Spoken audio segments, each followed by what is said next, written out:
Hello and welcome to Graceful Connections presented by Academy for the Soul. I'm your host, Sophie Bidard, and the co-creator of Graceful Connections together with Christel Hughes, founder of Academy for the Soul, the online school for intuitive arts. And today, I'm delighted to welcome you for a special Modern Alchemy interactive event with Jean Ang. It's going to be very lively, rich, and a profound experience. So thank you for being with us and bringing your unique vibrations, colors, and energetic imprint, without which something would be missing. Yes, thank you for answering yes to the calling of grace and the calling to bring spiritual light and consciousness into matter, which is what we're all about today. So let's begin. I invite you to relax and take a few deep breaths. Breathing out all that does not belong to this moment. Let's bring all of your attention and your presence here and now. We set our intention that our time together, all that is shared in words and beyond the words, all the energies that we call in and flow serve our highest good, our evolution, and be of service to the highest good of all.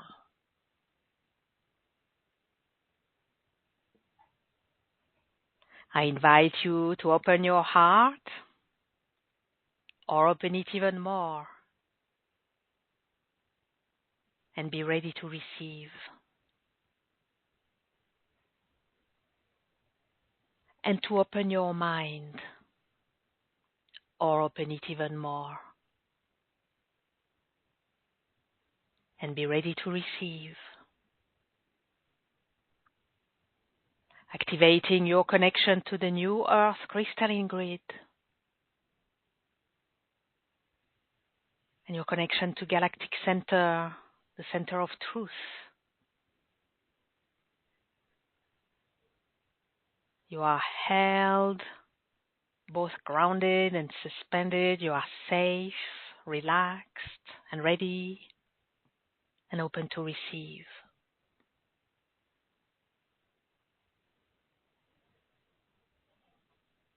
Now I'm calling the orb of grace from the heart of the universe.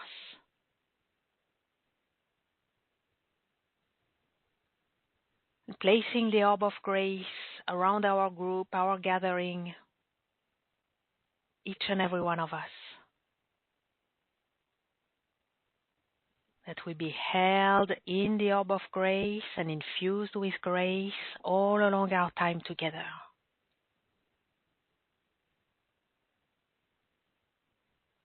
Let's take a moment to adjust to the purity and the subtle high frequency of grace, allowing it to gracefully dissolve, realign, harmonize, amplify, magnify all that needs to be so, in purest alignment with divine will and the divine order of grace. And breathe.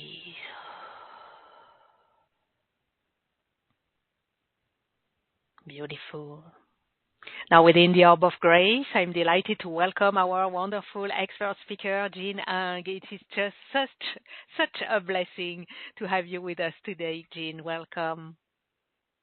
Hi, Sophie. Hi, everyone. It's great to be here. Thanks so much. Yes, thank you. Thank you for joining us in the Orb of Grace. And our time together today is totally dedicated to offering wisdom and live experience of ARCTURIAN frequency transmissions. And Jean is going to share about modern alchemy in these challenging times. And he's also going to answer your questions and many healing requests. So to come on the line with Jean, press *2 on the phone or click raise hand on the webcast. or you can place your request in the Q&A box on the web and ask the question of your choice or request a mini healing for a specific issue, which you will briefly state. Thank you. So for now, let's take a deep dive into our topic of modern alchemy in these challenging times. And I'd like to begin with asking you, Jean, simply, what is modern alchemy? Yeah, well, I think we're all alchemists in the sense that we're transforming lower vibrations into higher vibrations. Of course, probably most people know that the definition of alchemy, in its ancient or middle age form was to the attempt to change lead into gold. That could be, a physical goal, and perhaps our modern chemistry, of course, comes out of that. And we've been able to actually do those kind of transformations, maybe nuclear power being a result of, a type of very modern alchemy. But we can also think of that spiritually. We can think of that on the different subtle planes of existence besides the physical. So we can think of it at the energetic or pranic level, the emotional level, the mental level, causal, spiritual, and divine level, just using that framework. So we could think of transforming lead, which may be a base metal, like on a non-physical plane, so something of a lower vibration into a higher one. And that can be a concept that we can just have, an intention that we have, and we can go about our life using that, which we probably do either subconsciously or consciously. But there's also very specific techniques which we can talk about that can also allow us to raise, vibrations to a very higher level. Not only our own vibrations, although we're probably primarily our effect is as a field. However, we change ourselves internally. We affect others, other beings, our environment on all those dimensions. But we can also help others. Maybe that's many people here are healers or in some ways teachers. So we're all teaching all the time in some ways just by our state of consciousness. But we may specifically be assisting others to raise their vibration from something that's lower, maybe something they don't want or need, or they feel they've already accomplished, so they're ready to move on. So we help facilitate their capacity to be alchemists in their life, to raise their vibrations to a higher level. So that's just a kind of opening volley or opening kind of discussion on sort of what the talk may move into. Yeah, thank you. Thank you for that. You're giving us the big picture. Now, tell us why. So we're, as you said, we're doing it all the time, pretty much, and to a large extent, unconsciously or subconsciously. So why is it important to understand this for all of us who are on a conscious spiritual path? Yeah, one of the things I like to, or have just been inspired to look at is, how technology has been affecting us, and that may draw us into a more spiritual discussion of why it's important right now to really make this idea of alchemy or transformation conscious. I'll just say maybe two examples. One I've used before, and another that's sort of been coming up into mind. Maybe people have heard this who are familiar with some of the work I've done. But, we look at sort of what I think of technology doing, kind of even at a spiritual level, is it's making things actually more, you could call it either non-physical or spiritual. So the example that I've been thinking about and using is, sound or music recordings. So in the past, we had the, these reel-to-reel, tapes. I don't know if anyone ever used those. Maybe they did. Yeah, and then, that was quite a large endeavor just to do that, but it was probably super fascinating for people at that time. Then we moved to I don't know if anyone remembers the 8-track tape, a little bit smaller, but still compared to now is kind of archaic. Then we had the cassette tape. Then we moved to CDs, then maybe to, MP3s. And then now everything is like it's not even, we don't really need something physical anymore. It's actually on the cloud, so to speak, which is this electronic server. And, we went from, that reel to reel, maybe recording one song, to now, on the cloud, such as things such as Spotify, for example, I don't think there's any one song that's ever been recorded officially that you can't, download or listen to instantly. So we're not talking about millions or multi-millions of songs, in your, it's not even in a physical plane, so to speak. It's on an electronic plane. And so things are getting more and more non-physical using that example. And we could, of course, use other recordings such as movies, like in terms of, the VHS, beta, moving to, DVDs and so forth. And now everything is on a server, such as like Netflix or, Apple iTunes or so forth. So that's what technology has been doing. So we're actually becoming more sort of subtle in our technology. We're also becoming faster. So I'll just use one more example, and I think this is, what we might think of as modern alchemy on a physical plane. Maybe people who are engineers or, we're all the beneficiaries of that, but some people are actually the creators and manifestors of that listening now. They may have been, or they are engineers or in the computer space and so forth. And there's all these major discoveries that humans have made. So, so I would say this is alchemy at the physical level, that we're all doing, or at least beneficiaries of. Maybe we don't know how to program those, but we actually, would be, even listening to this talk is on something, technologically advanced. But the other place is to think about is actually modern transportation.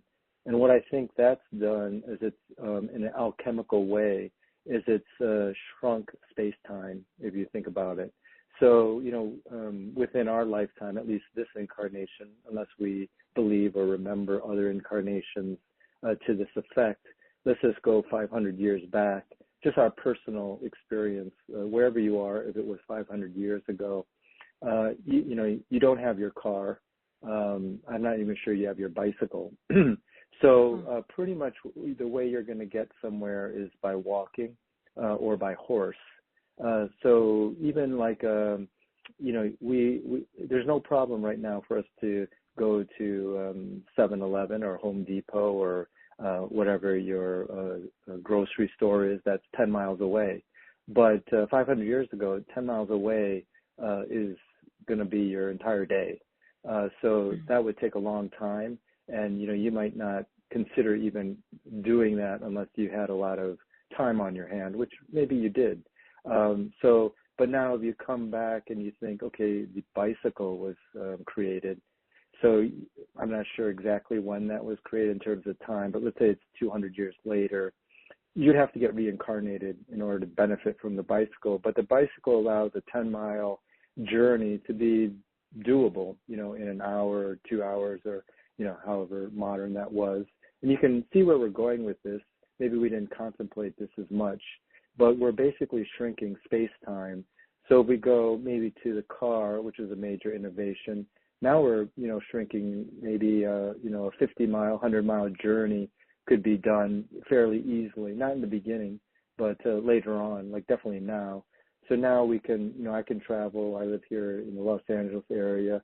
I could consider going to San Francisco in a day. It may take me the entire day, but, San Francisco being maybe 450 miles away and, north. So south, I could go to Mexico or San Diego, for example. That would be quite easy. So again, that 10-mile journey 500 years ago now is, expanded. And this includes people I could meet, things I could do, experiences I could have. And so, people can see the trend. But, and then I'll just mention one more time point, of course, when the modern airplane, was made, this kind of hit home to me. I was thinking, I just visited Australia for some classes. And that took nonstop from Los Angeles, so no stops, just completely on the plane. I think 14 hours. But even 50 or 100 years ago, I might not even consider that in my life to go from, California to Australia, because it would take, I think I looked it up, maybe 3 or so months on an ocean liner. Yes, and dangerous. So what I'm trying to say is that alchemically we're basically shrinking space-time. So I think in the same way, just using at a physical level, at the energetic, emotional, and mental level, we can be doing very similar things. I think everyone here who's interested in consciousness, spirituality, energy work, we may be using something like a bicycle spiritually, which is just great because before we would be doing something like walking. But there's probably spiritual technologies that are are in place and being revealed because of the sign of the times. Or I think, there's spiritual beings, spiritual realities.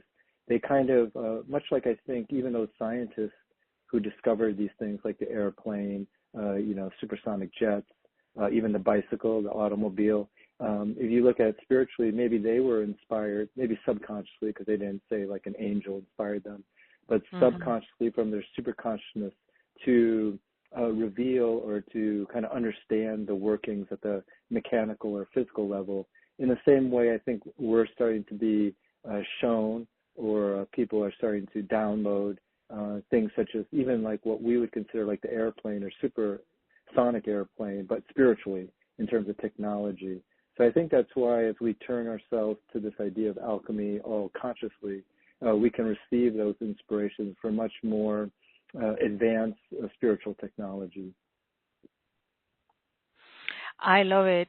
I love the parallel and the metaphors that you have used, because they really speak to us and they make it very, very clear. So thank you for that. It's very clear what this is really about and what's at stake, right? Between walking to some place or even the possibility of it, or taking an airplane and all the possibilities. No, it's the shrinking of time and space, but also the opening of possibilities, right? Your trip to Australia, things that would not otherwise be possible, be even considered, can now be considered. So applying this to our spirituality. Okay, wow.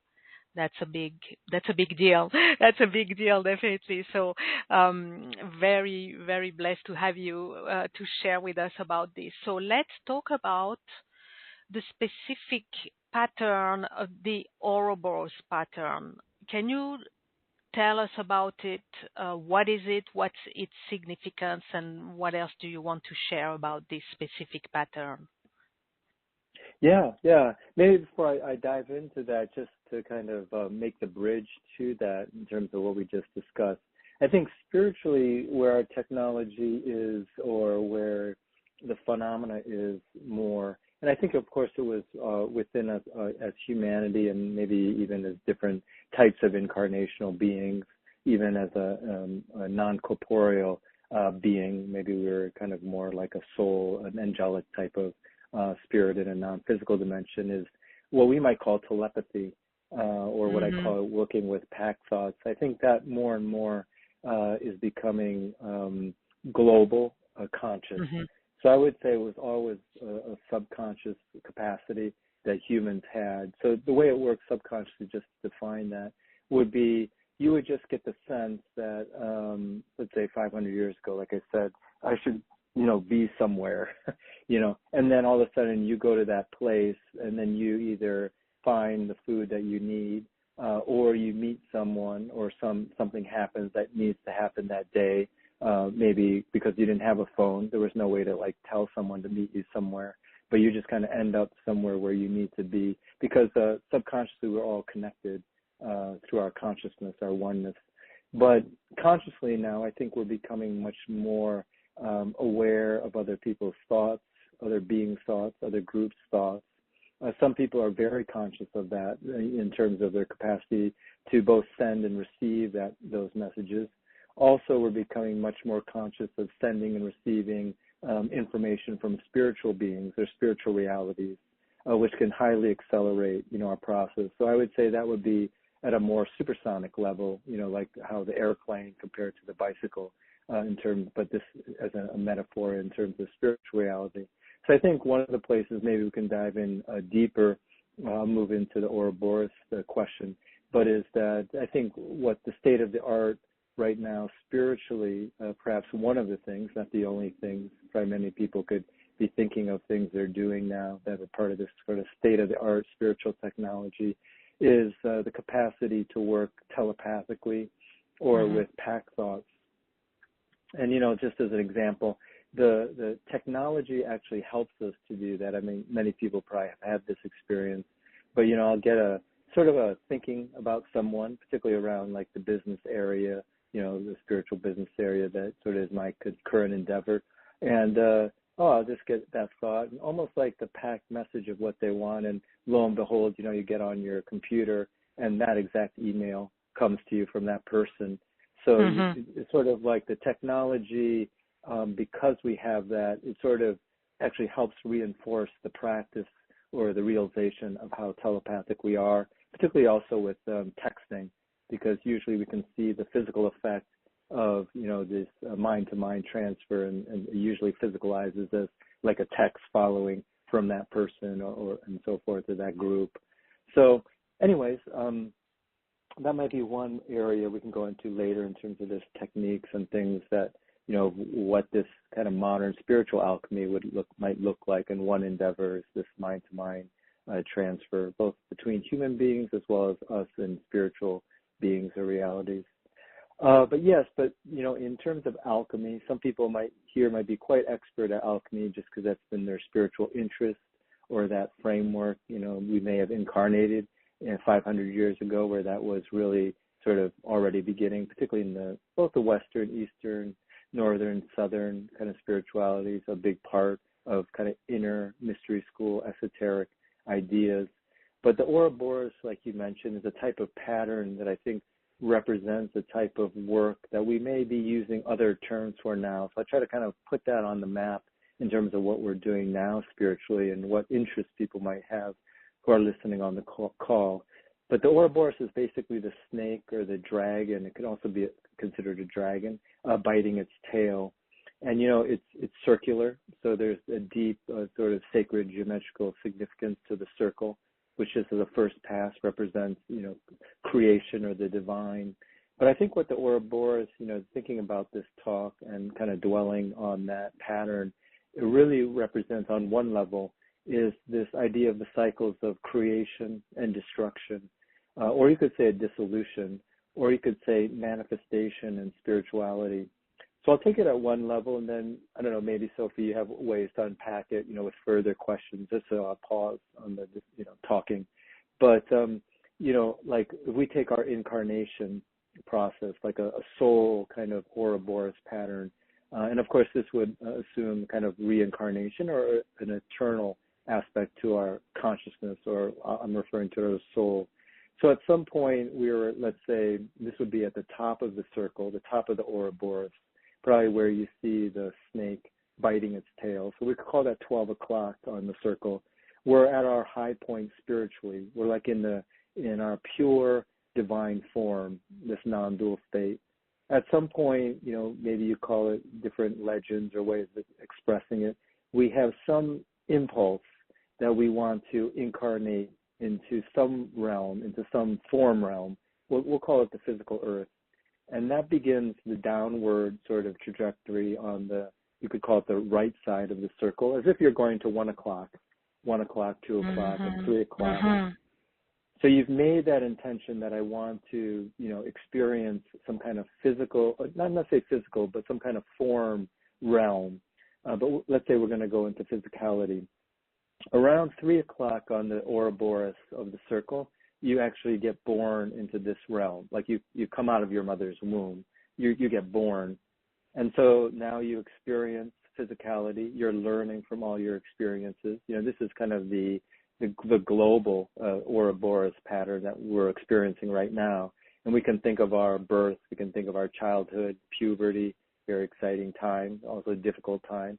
And then by the time you're at 6 o'clock, you're at your high point. You could call it your midlife. And of course, some people live 30 years. Jesus lived supposedly 30 years. Some people will live a full 100 years or more. So whatever age that is, it's sort of like your full output, like it's kind of the full sun period. You're fully kind of extended in the physical world. And we may or may not subconsciously know when that is.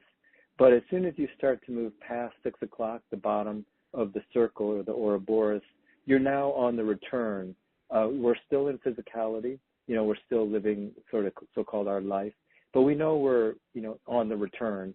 And so if we go to 7 o'clock, 8 o'clock, if you go to 9 o'clock on the circle, so 9 is across from 3 o'clock. At 9 o'clock, you pass from your physical body. That would be considered physical death. But that's not the end of you. You're still conscious. So then you're ascending in the inner world. There's various things. People, esotericists sometimes call this the second death. Maybe it occurs around 10 o'clock. You're in an astral body. You're at your previous astral body, and you release that astral body, your emotional, mental body. They call that the second death, but it's happening in the inner world. So that would be maybe 10 o'clock. And then we ascend back to, merging perhaps back with the non-dual, the divine, or you call it God, and you're back at 12 o'clock. And again, this is going to occur over and over again in this framework. But that would be like a very global soul expression of the Ouroboros. And so that's like an alchemical pattern, which we can talk about. Right. You're right. Okay. Very interesting. Very interesting to me personally because as you were talking and describing, I realized how, well, for a period of time, one of the things that I've become more and more aware of is the closing of circles, of cycles and circles, and that sometimes are not so obvious, but for some reason they become obvious to me, that I realize, this is the closing of that which began at that point, and this event is the closing of that cycle, right? And sometimes they match cycles of time, like the year or the month or whatever, or from one equinox to the next, or from one eclipse to the next. And sometimes they don't have any relation with time. But it seems to me that these patterns of the closing of the circle, the closing of the cycle, the closing of the loop has become more obvious to me as a pattern. And yet, even though I am to some degree aware of the Ouroboros pattern, I never made the connection between one and the other. And I'm wondering how, using the markers that you gave of the 12 o'clock, 3 o'clock, 6 o'clock, and 9 o'clock, and then the more detailed phases, how can that help? Can that help in our navigation of cycles and loops, and in what way? Yeah, exactly. I think you hit the nail on the head. And, to draw this back to this theme of alchemy, and then how this description, both at the, you could call soul, cosmic level, there even are greater cycles than our own personal soul cycle, and then the smaller cycles within this cycle, how that relates. So, one idea of alchemy is that you take that base metal, that lead, and you put it into a so-called alchemical retort, which is like a stove, like that you can close and pressurize and put heat and pressure. And that actually is what, changes at a physical level, but you'll see what I'm saying on all the other non-physical dimensional levels. It kind of accelerates the changing of the lead into some higher, material, the gold. So you need pressure and heat, and then you kind of put it in that, crucible, so to speak, and close it up. So, sometimes we're wondering, well, why did I take this incarnation at a personality level, when you're getting so-called the heat and the pressure. So at the soul level, maybe when we're at 12 o'clock, we recognize, there's still more to go. There could be a strong desire nature, of course, to experience physicality, whether that be whatever the experience might be. But this idea that, a part of my soul needs to be more refined. But in the spiritual world, this could just be a legend or a way of thinking about it. It may not happen exactly this way, but you have this sense that, in the spiritual world, I can't get that pressure and heat to develop my consciousness that quickly. It's too easy, so to speak. It may take a very long time. So you actually may, at a soul level, have this impulse to incarnate because you want to put yourself in that alchemical retort. As most people know, incarnational life is not easy. but it's all those difficult pressure and heat that actually refines your consciousness, regardless of we think it was a good event, a bad event, or a neutral event. In fact, some of the most difficult events we've had, we might call those traumas, are actually the pressure and heat that refined our consciousness. So that's why we actually take the incarnation, go down from 12, start this whole 3, 6, 9, revert, coming back to 12. Like we might ask, why do we even do that? It's because it's entering the retort, the alchemical retort of the physical domain, plus the spiritual descent and ascent, from 12 to 3 and then back from 9 to 12. So we're entering this physical retort to actually really refine our consciousness at a global as well as very specific levels. Let's say when we started, maybe we were a pianist. When we first started at 3, 6, or 9 years old, let's say you started as a child, by the time you're 18, maybe you became a concert pianist. There was a lot of pressure and heat to get to that, but you needed the physical world. You needed to meet physical teachers. You needed a physical piano. You needed to kind of have those competitions. Maybe you went to Juilliard or some, very prestigious or not so prestigious conservatory, and you needed all those practice sessions to actually, play that piano piece that you can play now in such an elegant way that it transforms people spiritually. So you needed that physical retort of the physical world to develop that skill. But we're also thinking of, higher levels of consciousness. Certain virtues need that physical retort, that kind of difficulty, the pressure and the heat to develop. And I'll just say one of them is, for example, compassion. Very difficult, I think, to develop compassion, at least in an accelerated way, unless you have either seen or experienced those difficulties in yourself. Then you can relate to that in someone else. And a lot of times, if you're just in the spiritual world, if you could imagine yourself sort of with this maybe clairvoyant consciousness, seeing souls in the world suffering, you can only get so much understanding from your spiritual vantage point. So a lot of times I think the soul decides, okay, I'm going to actually go experience that so that I could develop this quality of compassion. And so many people here, listening, probably very compassionate, probably experienced many lifetimes of difficulty that the soul had us go through to, refine that particular quality of consciousness of compassion. Anyways, I'll pause here. I wanted to also discuss those smaller microcycles that you mentioned, but just to see if there was anything to double click or unpack on that. Well, first, I love how you brought the compassion, and I think we can all relate to that, and how definitely it is through the heat and pressure of the material world that we develop this quality and we cultivate it. So I feel that this is something for us to honor, I guess, having this awareness that through our physical experiences and possibly struggles and challenges, what is actually happening in the background is our alchemy of, through the heat and pressure, refining our compassion. And thank you for bringing this awareness, because I think this is a key takeaway, that whenever we go through some more struggles, we can hold this perspective on what is also going on in this situation. So I think that's very key. So back to the question of the cycles and applying the alchemy. So can we say that being intentional with using the alchemy, using the pressure and heat, or maybe surrendering to the pressure and heat, that we can actually accelerate a cycle? Maybe that's one of the points of, and here I don't mean a cycle of incarnation. I mean a cycle of something happening within an incarnation, right?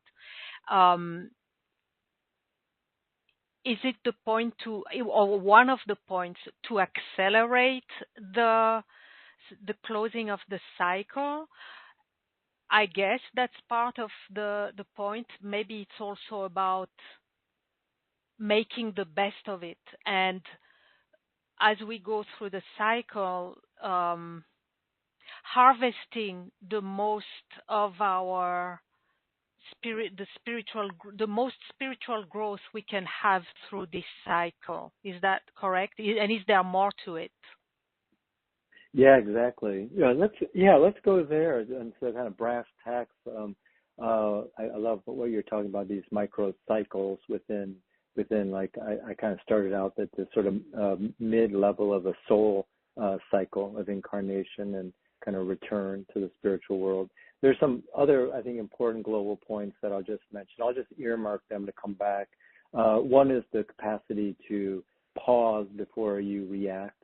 I'll kind of unpack that more. And since some people are celebrating Easter, the Christic, there's a Christic cycle that kind of was representative of a type of cosmic effect that, really affected all of humanity that we can also touch on. But just to kind of bring it, home, which I like what you kind of touched on is, is very exciting. And I think we feel alive when we're creating something. And that term right now in modern spirituality, we might call it manifestation, like a manifestation course, a materialization course, or prosperity or abundance course, and so forth. And, I've been recently having a lot of those just kind of getting downloaded. And these would be considered micro alchemical cycles. So I'll just give an example. So let's say someone here is trying to start their healing business or a business in general. So that initial impulse that, okay, I wanted to, start a business, a healing or spiritual business, that is like you're just moving right out of 12 o'clock, but with this birth of and manifestation of your spiritual business. So you just got that idea. And so by the time of 3 o'clock on your business cycle, you would maybe your website goes up. That might be our common birth of or your first announcement, to your newsletter that, now you have these business offerings or and so forth. Or maybe it's the opening of you have a physical healing center or spiritual center. So you're now in the world. And, it's not going to last forever, as we know. It may, of course, may end before your physical incarnation ends, but also it may end, at least for your own experience, when you leave your physical body, if it's, stays with you that long. But it goes through the same cycle. So if we understand that, the reason to have this alchemical, let's say, map of the manifestation and demanifestation of, let's say, our projects, we started out by talking about it at the soul level, but for our projects is we can navigate, we can become more attuned. I think we're all very telepathic and intuitive. We kind of subconsciously know in our creative projects when we're, at 12 o'clock, when we're at 3 o'clock, when it's being given birth, when we're going through that puberty stage of the project, when we kind of feel like, oh, this project is at its maximal sun period, it's really out there. And we also get a sense when we know, okay, we're actually moving to the death period of the project, at least in the physical world. We know, like, maybe I'm interested in doing something else. That's how it might come to you into subconsciously, semi-consciously. So by having the map, we can preempt what's happening, because a lot of times we'll receive the pack thought before we see it in the physical. So like that puberty period of a project, where you're going through the ups and downs, you usually get the pack thought of that coming before it actually happens. So if you know that that's happening, sometimes you can't avoid those certain lessons, because again, you can't avoid the pressure and heat, because you wouldn't be benefiting, or your company wouldn't be benefiting from that. I'll just give one example. A lot of times major movement forwards in companies, and this being your spiritual business, maybe you put something out, is because you got feedback, or a lot of people eventually may not have really liked what you did, or gave you feedback, maybe you call criticism. And if you took that right, you actually come out with version 2.0 or 3.0, which could be the, the real breakthrough in your company. And we can take many examples of physical companies that did that, like Apple and so forth, and Steve Jobs and so forth, and even the different iPhone iterations were all sort of forward movements on these kind of maybe the puberty period until you got to the kind of, final product. So I think if you know that that's part of the endeavor, you can kind of handle that much better. It's sort of like if you know you're going to start a boot camp fitness experience, you might, in the middle of that kind of very difficult physical endeavor, actually be enjoying yourself because it was supposed to be hard. But if someone, signed you up for a 12-week boot camp with them, physical boot camp, exercise program, and you had no idea what was coming down the pike, every day is going to be like being in hell. You're not going to really enjoy yourself at all, even though it's benefiting your body, this kind of pressure and heat. So I think, by kind of applying this map, I kind of just started it out for like your projects. You can kind of see where you're at consciously, and we can talk about very specific energetic techniques you can do to assist that. I'll just give one example. Some people may have that first experience like, yes, I've been learning a lot of healing modalities. Now I want to start, my healing business. And so you're like at kind of like between 12 and 1 o'clock. But you don't know how to get it to the 3 o'clock, which is to birth it. So you can actually, this is set up directionally. So like I'll just try to see if I can impart this. 12 o'clock is the north direction, and therefore 6 o'clock is the south direction in this map, adding the directions. Therefore 3 o'clock is east, and then 9 o'clock, which is across from the east, across from 3 o'clock, or so 9 o'clock is west. So if you actually, if you have a meditation room or the kind of your spiritual office, whatever it might be, and you actually go to the, put that map down with 12 o'clock sort of, maybe at your northern direction. If you go actually into the northeast direction and do your meditation, there's a lot of spiritual energy in the northeast for birthing things, if that makes sense. Yeah. You can connect to spiritual guides who you might meet astrally in your northeast, let's say, temple, or just connect with, maybe your spiritual angels who are known for birthing things kind of in the northeast. It could be physical, like if you have a physical room, like a meditation room, but you could also do this astrally, like in your imagination. Just imagine you're in the northeast corner and you receive stronger inspirations for how to manifest things. This is a type of a way you could make this as an energetic technique or spiritual technique or ritual. I don't know if that made sense or needs it does. Well, it does to me. I hope it does to everyone, and I love how it brings it to the ground, right? And it makes it very practical.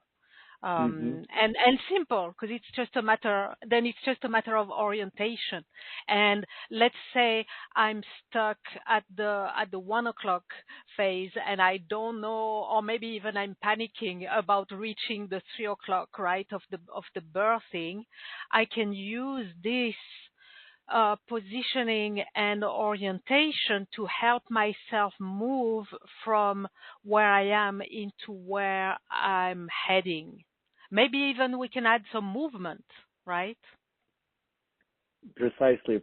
Like, and as another example, let's say your company, your business, this healing practice has been manifested for a year or two. You're trying to look for inspiration, how to take it to the next level. So on this map, you would move physically or astrally, or even try to meet spiritual guides. In this case, like at around 4 or 5 o'clock, which would be, that's easier to maybe think about spatially. But that would be your southeast corner, let's say, of your temple space. Yeah. So a lot of people are in that condition. They're looking for, new programs that they've already been presenting things, new ideas. So you could kind of orient yourself to the energies in this map of the southeast corner, 4 or 5 o'clock. Okay. Okay. I love it. Thank you for this. Before I ask you for if you have more simple techniques, I want to share one thought that came to my mind listening to you is that we can apply this to healing, I guess. So, like I see two examples. Let's say that I've just received a diagnosis and so I guess we would put the receiving of the diagnosis as the starting point, right? The 12 o'clock. And then my healing journey being the whole traveling through the whole cycle. Can we do that? Can that help? Yeah, yes. Thank you for that great example. And I think, we might call it a disease. We might call it a very big life challenge. Mm-hmm. One of the positions that I'd like to bring in, and this is a very important alchemical position, and particularly also on this practical level, is the center of the Mm-hmm. Ouroboros, the center of the circle. The center of the circle would be considered the divine, our divine nature, our divine consciousness. Like I studied this modality called biogeometry by Dr. Ibrahim Karim. I learned a lot of that through one of his instructors, Dr. Robert Gilbert. And, it's all based on ancient Egyptian sacred geometrical principles. But the center of the circle is the gateway beyond space-time. And if we were to identify ourselves most globally as well as at the highest level, we always want to be the center. So, we may see some other spiritual patterns coming into play. I'll just give an example and then relate it to your very important point that we all kind of will experience as initiation challenge in some way or have, again, a lot of microcycles of this. If we always identify with the circumference of the Ouroboros, or the circle, we will be emotionally up and down. Right. Will be kind of in the, you could call it like different traditions like Buddhism or Hinduism, or even might call it like the suffering of physicality. Kind of you're in the midst of the pressure and the heat because you identify with the form that's going through the manifestation and demanifestation, like whether that's your body or the disease process.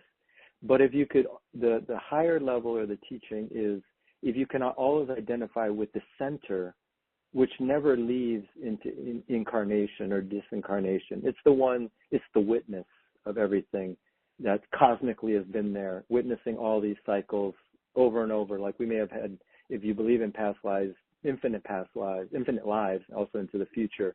But if you're always identifying with that incarnation, we know, physical incarnation, not easy, then you are identifying with, this up and down, suffering, pleasure, and then also boredom in the middle, kind of they call it ignorance. That's your consciousness is always on the rim, on the perimeter. But you could identify with the center, the inner witness, the eternal soul, as you're experiencing all these cycles. And you become much more adept. You become actually perhaps a master, in a sense that you could help others who are on the rim, who identify with the form. This is what we might call masters, who kind of take the incarnation. They know they're not that incarnation, but they're there only really to serve people who are kind of they're lost in the incarnation. They don't know that they're the center. They haven't re-identified with their center, the center of the circle. So all you're trying to do is remind them that they're the center, that they're not this sort of body going through that illness, even though they might be going through the illness. So I think it's important to know that the center exists, and that's who we really are, and not just in an intellectual way, which is great to start with, but that witnessing consciousness, that part of you that's always just present, even in deep sleep, even in dreaming, and also in your waking life, that's witnessing yourself going through almost like this movie, like this dream state. That's why they call it like this life is like a dream. It's somewhat half complete because you need to know that you're really the witness of that all, that it really is happening. But your ultimate reality is the witness, the center of the circle. Mm-hmm. Right. Yeah. Okay. So, bringing it back to our simple techniques of alchemy, do you have a technique for that? I mean, obviously, it is more of a practice, than a technique, but are there some techniques of alchemy that can help us be the center and hold the stance of the center of the circle? Yeah, well, I think going back to your question about the illness, if we have a major illness or a major challenge in our life, being the center, identifying with that is one level, one step. I think it transports us out of this idea of having to fight sort of what's going on the circumference. That can immediately draw or open us to healing energies, healing capacities that are internalized within us, because we're no longer identified with the form, which is the body, the personality going through the experience. I learned this from Dr. Robert Gilbert. It's like we have different metaphors we use for illness that are very familiar to everyone here, and I'll just mention them. But I'll mention how just by shifting your metaphor, you shift your resonance with certain information fields. So like we have this war on cancer, for example. So the metaphor is already a battle. And therefore you're kind of this exchange with the entity of the disease, which you could think of it as a conscious being. You're exchanging very negative information with that kind of information field of what we might have labeled the cancer. Whereas if we think of it as an alchemical transformation that we've been discussing, or like you could call it a learning experience, like we're trying to actually go through an initiation experience that's raising our vibration. Many people who have survived cancer, or even just gone through cancer, but they didn't necessarily survive it, in the sense that they moved on into the spiritual world, said that sometimes that's the greatest gift because of this. They realized they were learning, accelerating so much through that, or whatever you might replace cancer with, whatever that challenge was. So once you realize that it may be a learning or initiation experience, you begin to exchange energy and information with your experience of what we might label the cancer, the illness, the emotional challenge, the relationship, and different positive information starts flowing between you and the situation. And I believe you become open to certain healing energies in the universe. It may show up as a healer, who's channeling Arcturian energies or Reiki energies for you, but you kind of manifested that. Your soul manifested that. You don't necessarily need that form, or it may come in the form of a surgeon, bringing that energy. But you have a very different energy exchange based on how you're looking at the exchange of the person or this entity that you're calling this illness. I'll just say one last thing. It's the same thing with a relationship. If you have a very intimate relationship that, now has come into some kind of rocky road, if you think it's a battle, then of course you're exchanging energy and information with that person within that framework. You're kind of activating things inside each other that are, just by calling it a battle, you activate certain energy and information. If you call it an initiation, challenge, or learning experience, and, you can look at them with unconditional love, even though it might be emotionally challenging and you're going back and forth trying to find your power center. But the energy and information exchange is quite different. You may not become ill. You may actually become quite empowered by that exchange. So I think even that right there, even though it seems quite simple, or just that shift in how you conceptualize the energy information exchange really is the start of the healing process. Could be the first healing technique. Yeah, I love it. I love the opening that you bring to initiation and to discovering that we're going through so many initiations, and so much we can revisit so much of what is going on in our lives and what we are going through under the prism of initiations. And I think that's an invitation for everyone to start looking at, let's look at the last week, and what are the initiations that I've been going through, and what are the initiations that are in progress right now. And I think that's a very useful reframing and shift of perspective, and I love it. Thank you for offering that, Jean. Yeah. because we love initiations, right? And we might go to someone or a spiritual guide or teacher to receive initiations, but actually the greatest initiations, we go through them through life, right? Through our life is bringing us the initiations. So it's for us to become more aware of them, maybe, and to be more intentional also in the navigation of those initiations. Yeah, precisely. And just to kind of expand our map and then, come back, to these very brass tacks, very practical examples, because you mentioned the celestial cycles. Some people have heard this portions of this discussion or have seen this map, or maybe they intuited. The solstices and equinoxes on a yearly cycle map onto this kind of Ouroboros pattern of, using the clock. So I'll just mention that really briefly, because then people could apply this, and a lot of people here celebrate the solstice, the equinoxes. I like to do that myself, but you may see kind of these yearly cycles of occurring. So we start at 12 o'clock. That's the winter solstice. So I'll just describe very briefly why that would be. So, wherever you are, when you're in the winter solstice, you have minimal sunlight, so minimal physicality, but that means on the inner plane, inner spiritual world, you're maximally spiritual, if that makes sense.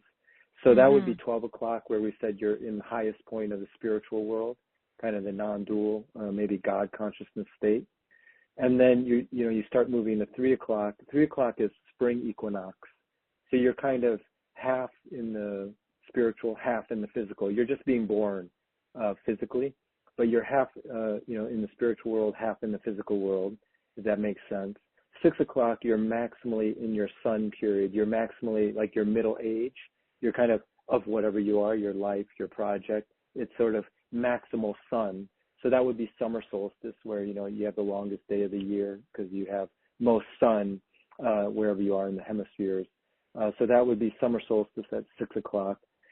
Yes. And then at 9 o'clock, you're back to fall equinox. You're half-half.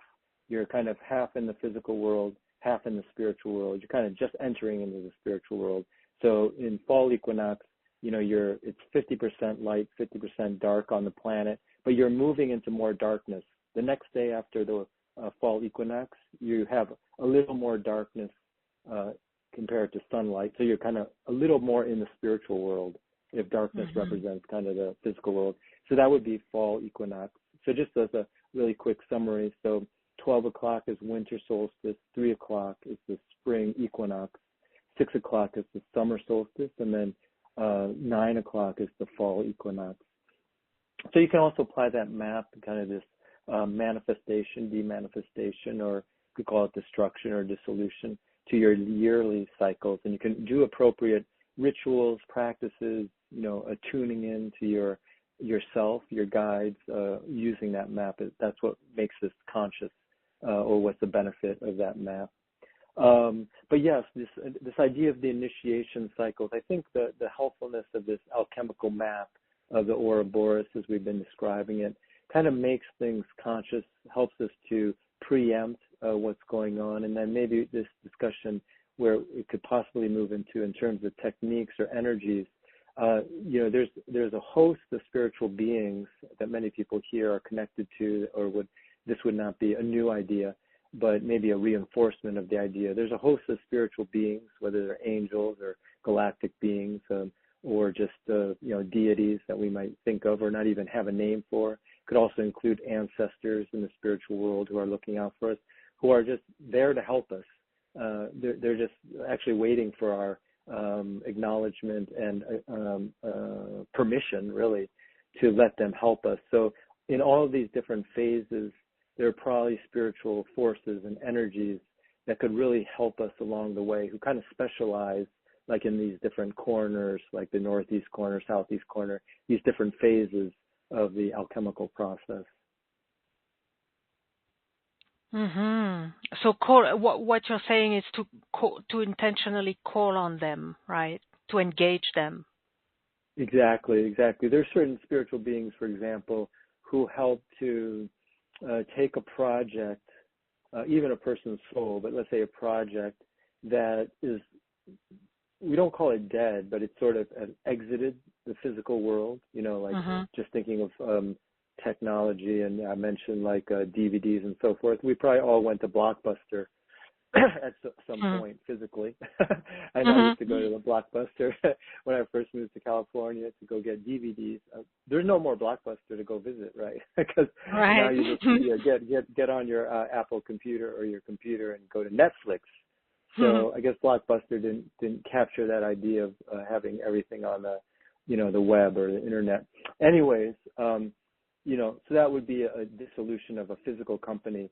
But from 9 o'clock to 12 o'clock, things still need to be integrated from, let's say, a project that's no longer in the physical world, but is now reascending back to the spiritual world. You call it kind of burying that project. You're trying to integrate it, even though it's no longer, let's say, something you're doing or even something you can go visit, like a Blockbuster store. So there are actually spiritual beings you can call upon who actually help, like angelic beings, who actually help integrate something that's, no longer in physical existence, but it's not exactly fully buried. I'll just give one example from the healing world. Someone might have passed, but they haven't really, from the physical body, they're now in the spiritual world. They still exist. So they're in this phase between 9 o'clock to 12 o'clock in the Ouroboros map. But let's say they have unfinished business. So they might be hanging around, living people, right? So this is kind of a pathological or just a spiritual phenomenon that we kind of all could identify with or understand. People here being very much into spiritual healing or aware of doing spiritual healing. So there are certain spiritual beings or spiritual processes, rituals, that you can help that soul move on, like soul conduction, for example. That would be something that a healing process on this map that moves someone, in this case, a soul from the 9 o'clock to the 12 o'clock position. This idea of, fully burying or integrating something that was in manifestation. Yeah, that's very interesting because my mind was going to exactly to where you just went to that phase, the 9 to 12 o'clock. When I mentioned earlier how I more and more notice the patterns of cycles and circles and loops. My attention is brought especially to closing the circles and closing the loops and taking care. And especially there is something that I've been aware of for a very long time, because I guess it hit me when I encountered that. It's a line in the Tao that says something like, take care at the end as you do at the beginning.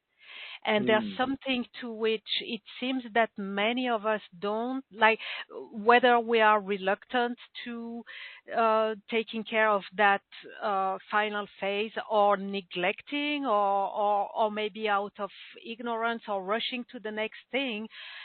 The importance and the significance of actually closing the circle and moving from the 9 to the 12 o'clock, and how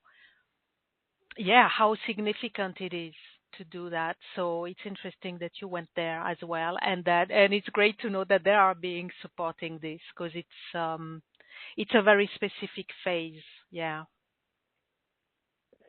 exactly. Actually, just to say, I think this is very relevant. People have experienced, or probably all have experienced this, but in a breakup of let's say a romantic relationship, you could call that, something usually happens in the physical world where you no longer, with this very important relationship, are physically needing that person anymore. You could say that's the 9 o'clock, but I think exactly, just to double click on what you're saying, many people might consciously think the relationship is over. Of course, people have experienced that. Probably everyone here realizes that from 9 to 12, this is like before maybe you find a new partner or enter a new romantic relationship. A lot probably is happening subconsciously or unconsciously. Maybe one partner is still holding on to the other partner, but it's all occurring in their mind, in the astral world. So, and we don't really know that this is that's a quarter of the pie. A quarter of the whole relationship is you may no longer be in physical contact, but there's still a whole integration phase that needs to occur. And like you said, it will happen naturally, just like in nature we see that happening with, let's say, leaves that fall from a tree. There's still, that might be the 9 o'clock, but those leaves are going to be mulched or digested by the earth before a new plant emerges at 12 o'clock. But the same thing with the relationship, that can be quite a rocky road if people don't realize happening. You're wondering, why can't I find a new partner? Why can't I move on? Because there's a lot of integration still happening in that relationship, between 9 and 12. Kind of, I don't know if burying is the right term. It's kind of maybe an intense word for a relationship, but an integration of what happened can occur. And when it's conscious, you could let it happen naturally. When you think you could add things if you thought it was necessary, like whether it's talk therapy or just journaling or just going out for walks and maybe feeling gratitude for those experiences that you had. This can also occur with someone who's still in incarnation, who loses a very close loved one to physical death. So that period of where you're mourning the person or maybe celebrating the person is another way to reframe that, is very important for the 9 to 12. And then, you realize when you've gotten to 12 naturally, you still are connected to that person maybe as a soul, but you kind of have moved on, into a new cycle.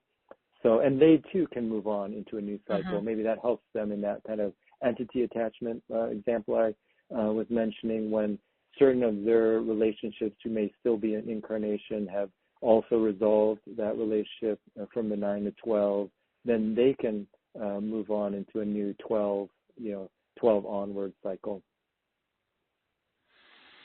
Yeah. And taking care of the unfinished business, pretty much. Yeah. Yeah. Cool. Okay, great. We're going to go to the questions and mini healings. Many people are excited about that. Before we go there, or maybe we talk about this a bit later, up to you, Jean. Are there long-term practices that we can incorporate that utilize the concept of alchemy? Do you want to talk about this now? Do you want to talk about this later? How are you feeling about this? Oh, yeah. Let's touch on some of those. We can expand on some and then just mention others that might be of interest, to the audience through questions, or can kind of circle back. But I think it is good to know, to know what, how can we actually, we've been talking a little bit about how to apply this, at least as a mental frame already. Like I said, it could shift the whole resonance exchange, like in that illness example or life challenge initiation example, from a more like a battle type of conception to like a learning, or kind of almost a co-creating with the illness or life challenge, which then opens up healing resources, both physically as well as non-physically for ourselves. But I think meditation or some type of contemplation, because I mentioned it and maybe I should reemphasize it, being able to identify with the center could be the only healing step you need to make.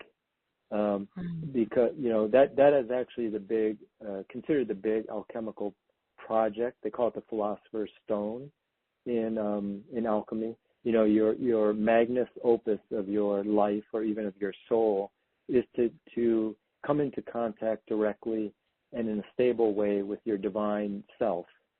Because we experience, and it's so easy for me to experience, Jean as Jean Ang, in Jean Ang's body, and then when something happens to that personality or that body that I like, then I feel happy. If something happens that I don't like, then I feel sad or some negative emotion.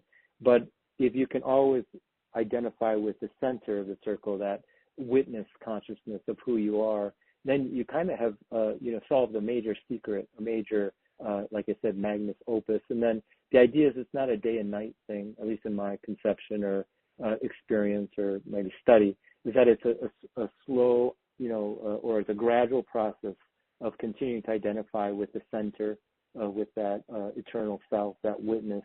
So that's kind of the magnus opus. There's various yogic techniques to do that, but I think the one that if people probably have something in place, but to reemphasize that, is that in the meditative state, one can start to disidentify with being on the periphery, the circumference of the circle, even though we've talked a lot about it.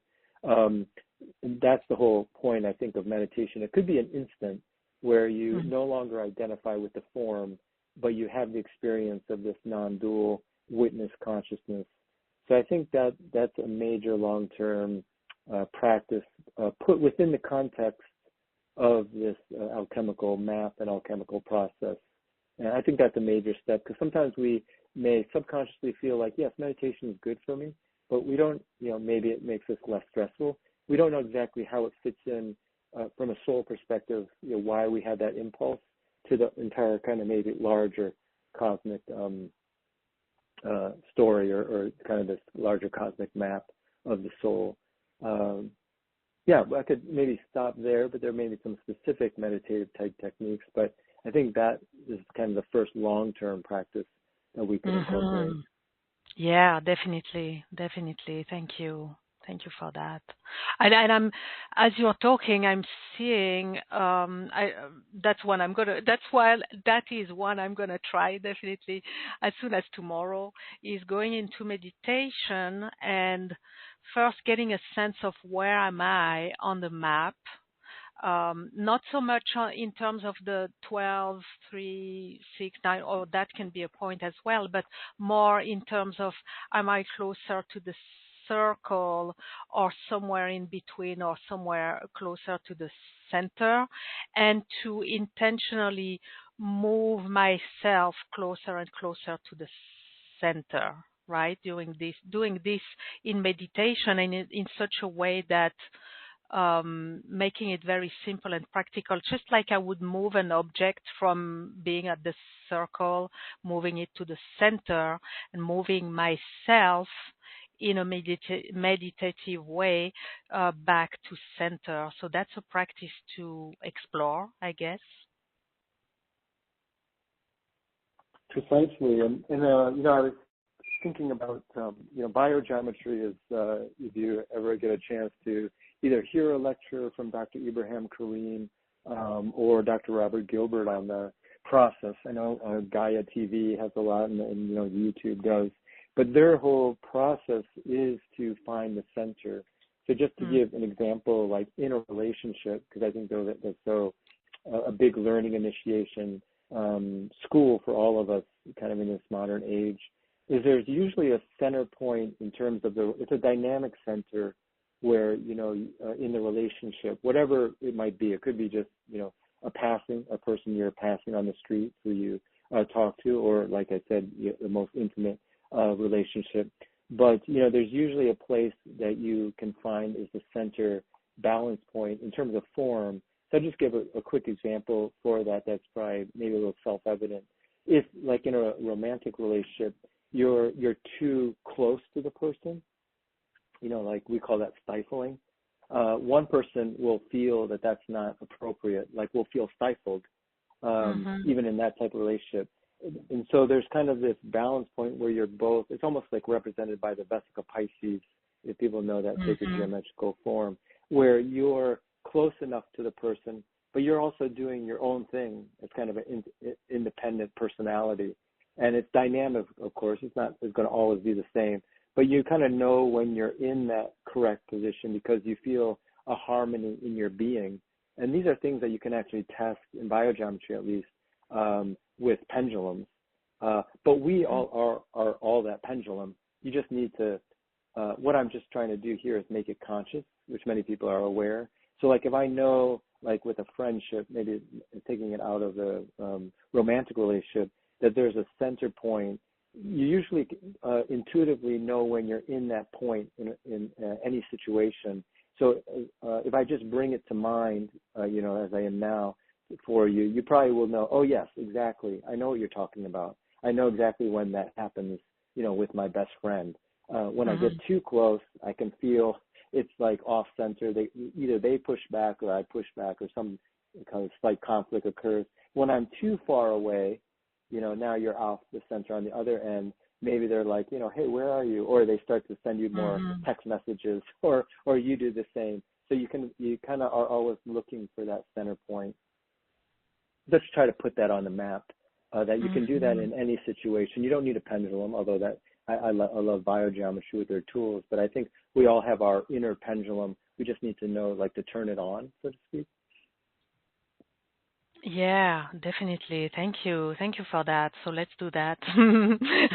Making a list of kind of a checklist of things that we can put in place that are at the level of our awareness and intentionality that will really help us and upgrade us, like elevate us higher in our um, ability to do the alchemy and to tap into the alchemical power, I guess.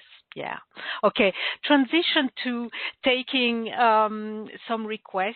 I'd like to, make a request to you, Jean. How would it be to ask you to offer a transmission that would support us in coming to our center or holding us there? Is that something relevant? Is that a good request to get started? Oh yeah.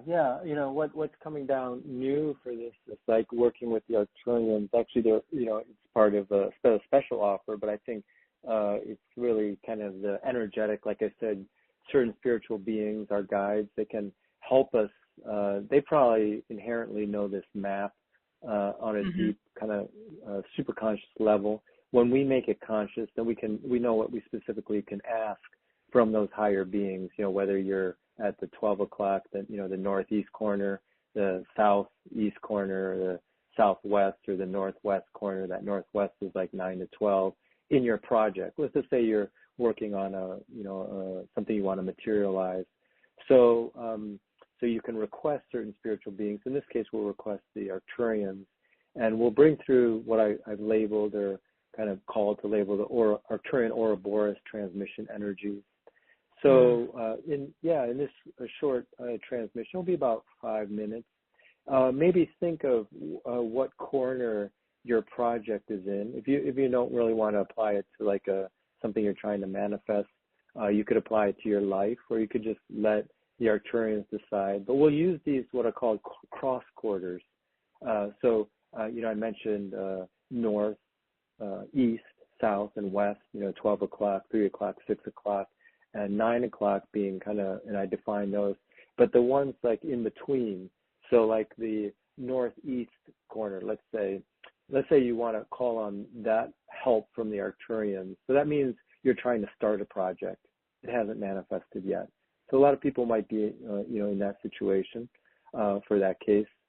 In the southeast corner, this is kind of like 4 or 5 o'clock. Maybe your project you've already gotten underway. You want to make it better. You want to make it even manifest stronger. So maybe you want that type of energy. And then in the southwest corner, you're sort of wrapping up the project, like you were mentioning, kind of the importance of cycles, maybe starting to end the cycle. So that would be kind of southwest energy. This is from in between 6 and 9 o'clock. And then finally, maybe this project is over, but you're actually looking for the next project. But now we kind of emphasize that kind of integration period. So that's actually 9 to 12, whether it's a project or a relationship that now has kind of physically ended. I guess we never really end. We're always in connection to everyone we've met, maybe not physically anymore. So that would be the northwest corner. So in this transmission, it'll help your project if you don't want to follow that map, if it seems a little too confusing or just a little more detail than you need. But this OUROBOROS transmission energy will help your project in particular, whatever phase you're in. And then we'll break it down into certain unique energies based on those cross quarters, just to emphasize that any project could benefit from those, even if they're not currently in that phase. Okay. Wonderful. Thank you. Yeah, so people can just relax and just enjoy the energies kind of washing over them or just imbuing them. We're starting the Arcturian Ouroboros transmission energies for the manifestation of your project, whatever phase it might be in.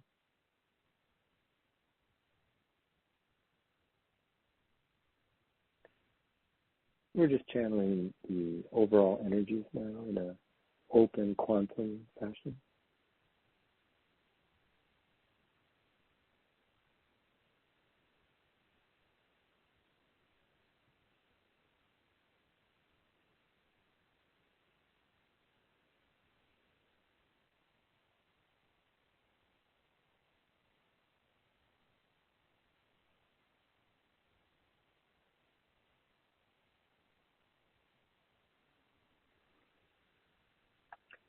Now the Arcturian Ouroboros transmission energies are specifically empowering your project, whether it's in that phase or not, with the northeast energy, which is that energy of initial manifestation,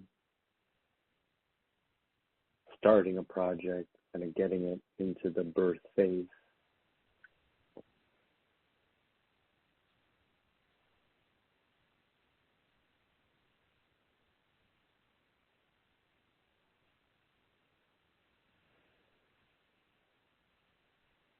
Now the Arcturian Ouroboros transmission energies are moving to that so-called puberty phase, which is southeast, like 4 or 5 o'clock, where we're reiterating or taking our project to the next level, going through the various versions or making it even more successful and more manifest in the world.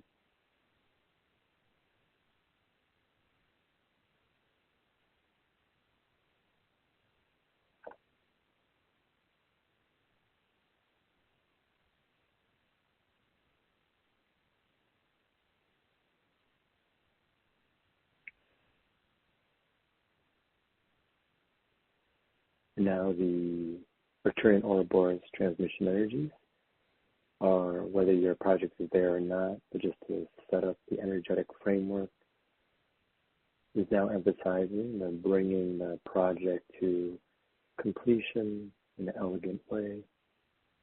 So this is kind of the southwest corner, which would be 7 and 8 o'clock on the circle.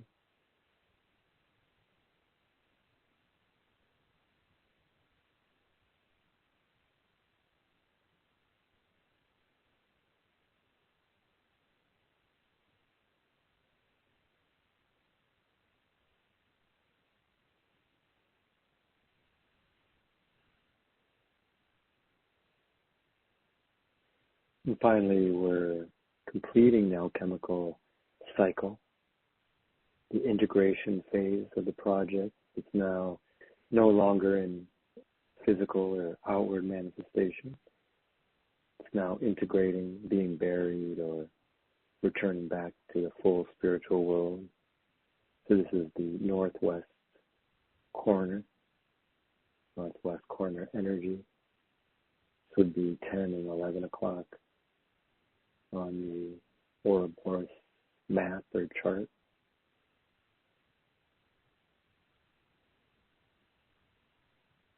Or maybe you have certain projects or relationships that are in this phase. You can apply this energy or intention to that, which will help to do that elegantly, if necessary, faster. The faster is not always better, but if it needs to move along in a balanced way, the energies will help to do that. And so the insights, which usually comes from the integration, the wisdom, usually this is the wisdom phase where we are able to integrate and recognize all the experiences we've had through that project, relationship, even that life, that incarnation. We are able to use that self-knowledge. It's a big part of the northwest corner. And that completes the transmission. and people can gently come back to their physical body now.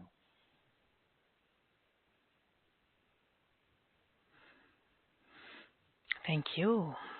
Thank you.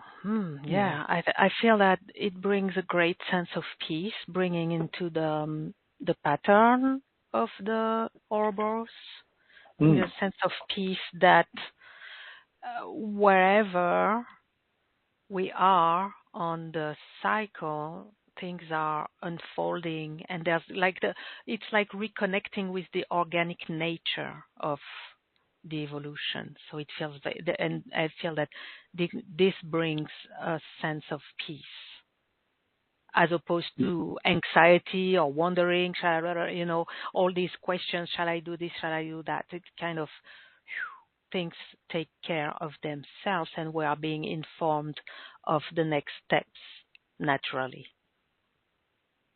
Yes, exactly. And I think, part of this idea of the telepathy that I mentioned earlier, that I think is the cutting edge of the spiritual technology now, developing that quality, is when you have these type of alchemical maps, then, we're always subconsciously exchanging energy and information and thoughts, packed thoughts with each other, with other dimensions. But for the most part, it stays subconscious, maybe emerges into our consciousness, but we don't know exactly where it came from. We just identify it as our own thoughts or intuitions. But by having a map, we can kind of see where these energies track, where these thoughts are coming from, how they might be integrating from a soul or superconscious level into what we're seeing in manifest form. So one other idea just of the alchemical view is that when you tend to identify with the form, which is the outer rim of the Ouroboros, then our perspective tends to be limited. So we kind of, if we identify only with our body and our local personality of Sophie or Jean, then our experiences, we kind of have a small peephole into, of course, everything that's occurring. When we can kind of start to expand our consciousness, still within ourselves, to a super conscious level that's conscious, we begin to sort of see other, the peephole expands. It could even be global for slight moments, but we actually get to see more of actually what's occurring, instantaneously to compare to just our viewpoint as a local personality. Right. Yeah. Whew. Wow. Okay. So before we have you sharing about your special offer, let's take a few requests. Is that okay? Are you up to that? Oh, yeah. Uh-huh. Okay. So we're going to go to London with Manisha. I'm unmuting you, Manisha. Hello. Hi, Manisha. Hello. Yes, hello. Hello, Sophie. Hello, Jean. Can you hear me? How are you doing? Yes, welcome. Welcome. Thank you. Jean, I'd be grateful. I have some projects like financial and relationship, attracting a soulmate, and I'd love some healing, please. Oh, yeah. Thank you. Let's continue to work with this ARCTURIAN Ouroboros transmission energy, but specifically for your request, and if, for everyone listening or listening through the recording, you can hold your own manifestation intention, one or two. Doesn't have to be the same, of course. We'll let that energy work. Does that sound good? Yes, perfect. Thank you. Okay.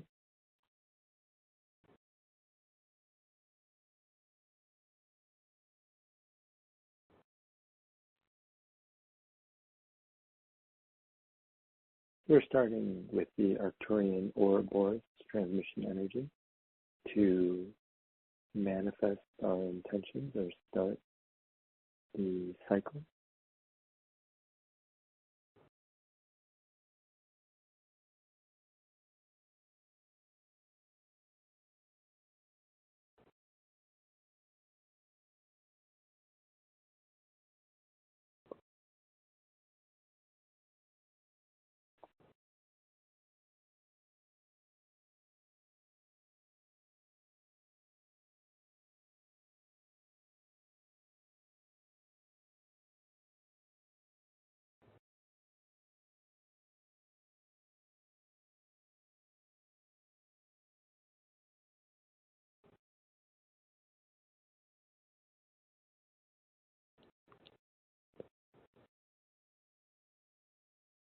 continuing now a second deepening cycle to continue the full manifestation of our intentions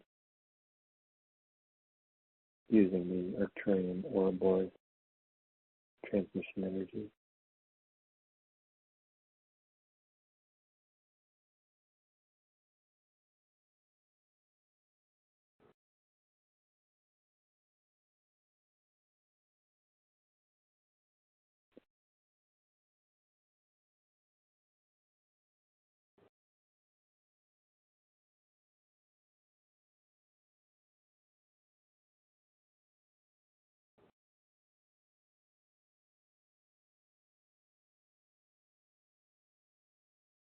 Great. And the energies are completely there. You can gently come back to your physical body now. When you feel comfortable, you can open your eyes and snap to your feet. Thank you so much, Jean. Thank you, Sophie. Thank you. Thank you. Blessings, Manisha. Thank you. Before we take the next request, just to make it clear, everyone benefits from someone's request, right, Jean? Yeah, exactly. All the energies are being projected to everyone, and they can set their own intentions for how they're used. Yeah. Okay, so let's take the next request. We're going to Germany with Sulis. Hello, Sulis. Hi. Sulis. We can't. Okay. Well, then let's go. Sulis, if you can put your request in the Q&A box, or maybe hang up and come back on the line. In the meantime, we're going to Pompano Beach with Tamara. Hello, Tamara. Hello, can you hear me? Hello. Yes, welcome, Tamara. Thank you. I would love to have, and thank you, Jean, as well. I would love to have a loving, close, kind relationship, caring with my brother, with forgiveness on his behalf toward me. Wonderful. Yes. We'll be channeling. You can channel. Go ahead. For this, thank you. For this lifetime, as well as previous lifetimes, where I've really caused hurt and harm to him. Yes. Yeah. Great. His Thank name's you for Alan. that. Alan. Okay. Yes. Yeah. We'll channel this advanced Arcturian frequency called Arcturian space element, and that can bring the forgiveness and healing that you're requesting between you and Alan, and also people can set a similar relationship intention or even a unique intention who are listening. Okay, does that sound good? Yes. Okay, so we're starting.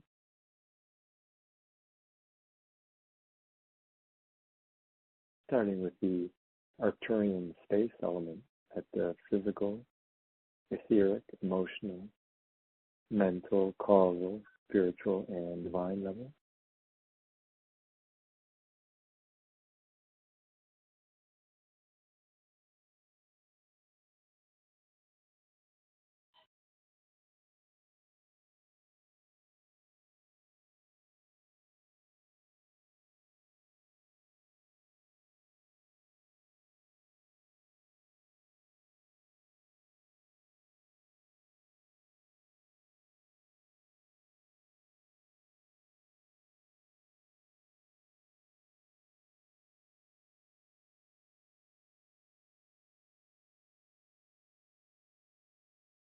Usually if people are new to this while I'm just holding or channeling the space for the energies, I'm usually silent, but I'll try to say something so people know I'm still here.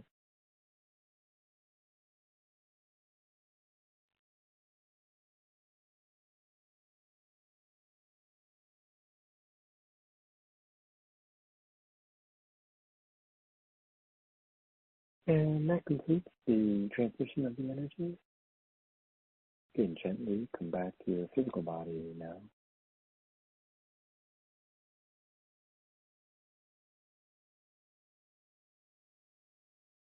Thank you.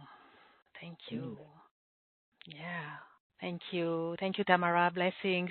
I felt at some point, I felt like a sigh of relief that went through many hearts in the audience. So that felt like, when you just let go of something or come to that point of finding or receiving the forgiveness that was so longed for. And there's this sigh.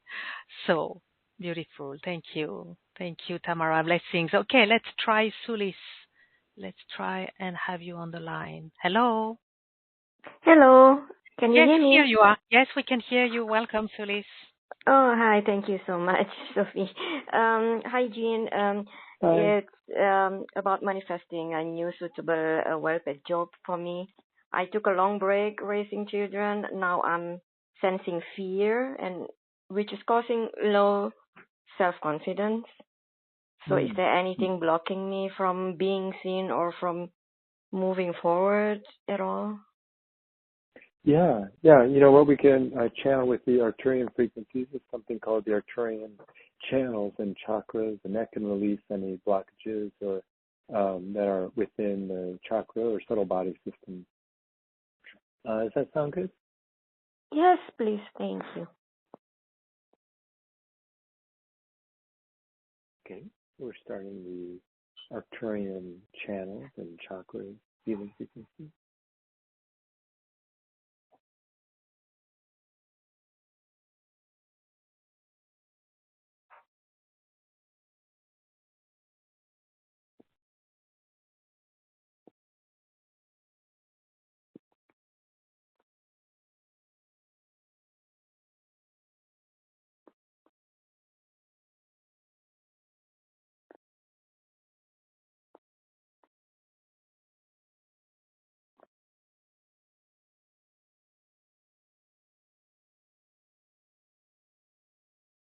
Continue to deepen the Arcturian channels and chakra healing frequencies.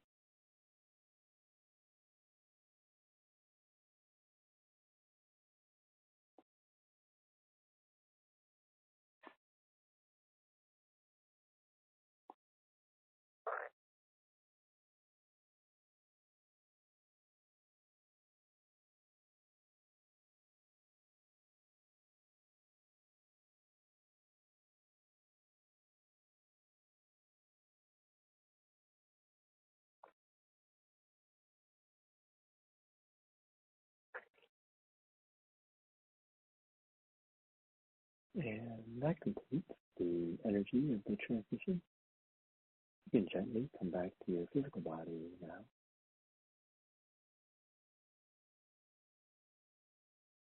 Thank you so much. Thanks. Yeah, thank you.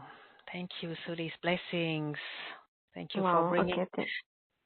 bringing for everyone, clearing of blocks, whatever it is for each individual. Thank you. All right. So Jean will take some requests. We have many requests in the Q&A box, so we'll go to these in just a moment. But before we do that, I'd love that you share about the wonderful offering that you've created, the ARCTURIAN OUROBOROS transmissions, modern alchemy session. So we'd love to hear all about it. So for everyone to follow, go to gracefulconnections.com/Jean Alchemy, all in one word, Jean Alchemy. If you're on the webcast, you have a button and a link. You just click there. If you're on the replay, just scroll down the page to discover Jean's special offer. So Jean, please reveal what you've created for our audience with this package. Yeah, these are 3 brand new sessions. They're all live sessions. You can also either do them live or during as a recording. Also, everyone will receive the recording so they can continue to work with the transmissions and the energies. Also, this is a very unique time, May 12th, 13th, and 14th, for people who celebrate the Wesak full moon celebration. That's the full moon of Taurus, which supposedly is the strongest full moon. That will be actually on May 12th. So it's a very, speaking of celestial cycles and times, this will be a very powerful time just in general on the planet energetically. In the 3 meetings, there's the structure is there's a 45-minute transmission plus further discussions and techniques to integrate and bring these through for your own self through your own skill. And then there's a 30-minute pillar of light meditation to further integrate that as kind of the second portion of the meeting. So they're each around 2 hours long, and that's kind of the scheduled time. And it's really an unpacking further of what we've been discussing here. There's some areas we didn't fully discuss in terms of alchemy that we go through. So it's a very deep dive into alchemy and the patterns of alchemy. The first transmission, which we experienced here, if you enjoyed that or found that useful, that's kind of an energetic taste or exploration or preview of the deeper dive. And so that's the Arcturian OUROBOROS transmission.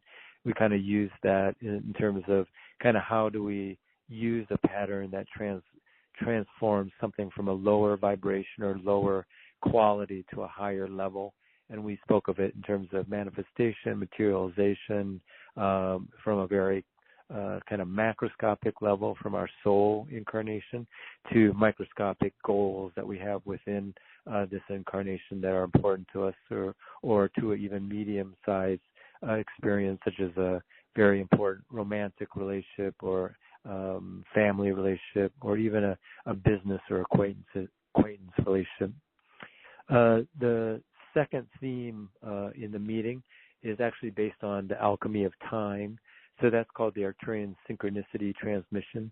And this is how time and space are very related. I mentioned, just from a physical point of view, in terms of humanity's technological discovery, you could say we're going through the alchemy of space and time by being able to shrink it with our different vehicles, these discoveries from the modern horse and buggy to now our supersonic jets that can, travel beyond our atmosphere. So that would be the Arcturian synchronicity transmission. Also, how when we think of things that are a kind of synchronicities, we're actually seeing kind of a bending or a concentration of soul energy or space-time energy into something that seems acausal, but actually is related when you can see it from a larger perspective. And usually we call those as shamanic signs or synchronicities in our life. So we'll go over that and how to bring that more into our life, because it's usually a sign that we're in the flow, of the universal energies.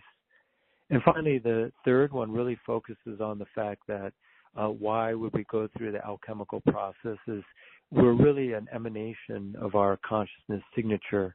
So everything we touch, either physically, energetically, emotionally, mentally, causally, in terms of how we're interrelated through cause and effect, also from a soul level, so spiritually, and then finally, of course, at the divine level, we're non-dually connected. It all relates to our vibration. So as we do this alchemical transformation from a macroscopic level, also on a microscopic level with our projects, we're really lifting our vibration. So this third transmission and session is really how do we continue to both transmit our vibration. For example, some people are very sensitive to how to read someone's signature. So when you sign something, that's why people like to sometimes have someone sign a book from the author. You're actually imprinting your vibrational signature into that with our signature, that some people can actually read your vibration through your signature. So that's just an example of how we impart our vibration to everything that we come into contact with. So this transmission and meditation is a way to raise that vibration, to transmit or transmute that vibration, to actually make it of a higher quality. So those would be the 3 main topics and 3 main transmissions for this special offer. Yeah, and so hearing you talk about it, I can perceive how this will really empower us as modern alchemists. So after these 3 days, and in this specific time, as you said, of the Wesak full moon, great empowerment is going to happen then.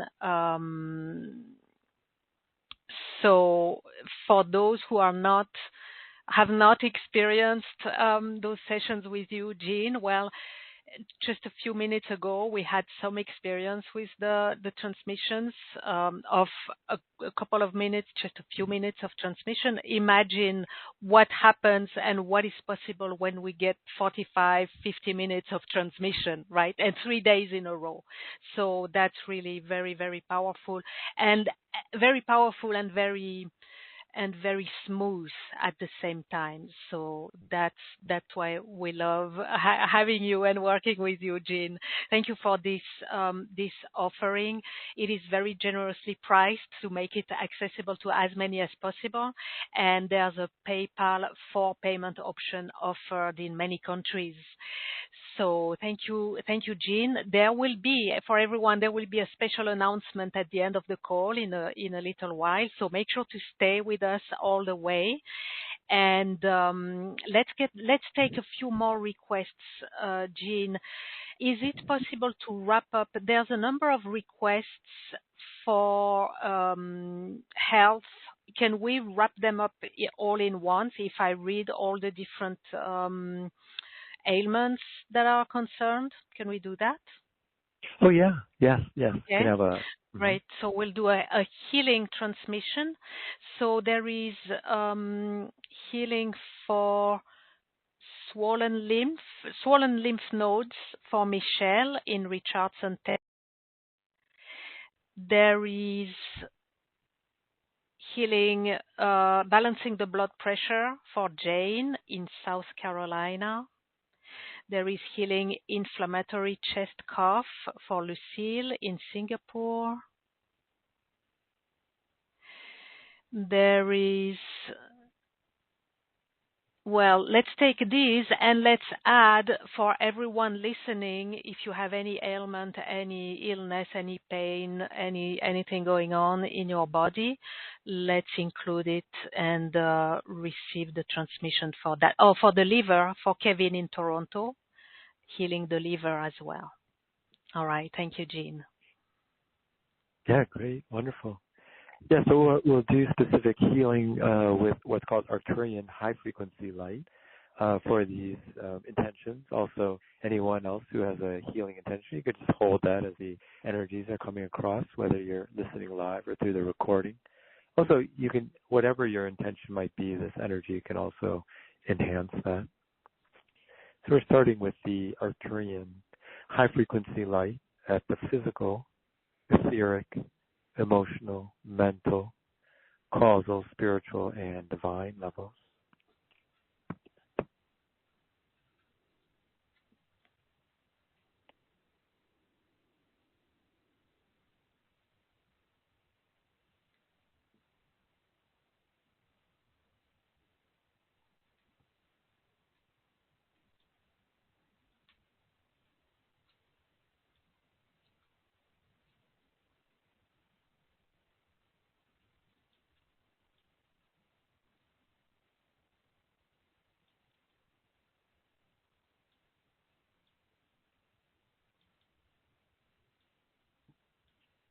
We're now deepening or accelerating the ARCTURIAN high-frequency light in a second cycle.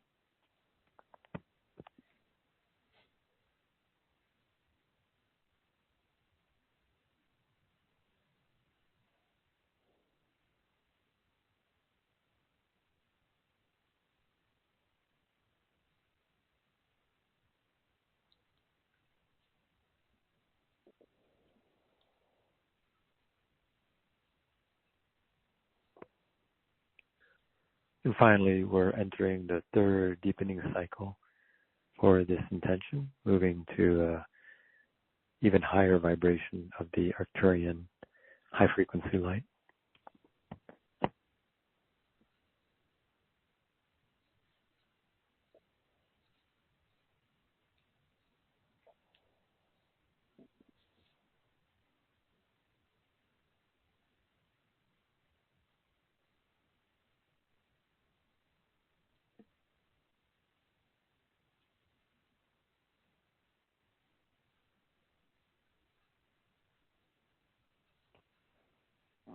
And that completes the energy of the transmission, the healing transmission.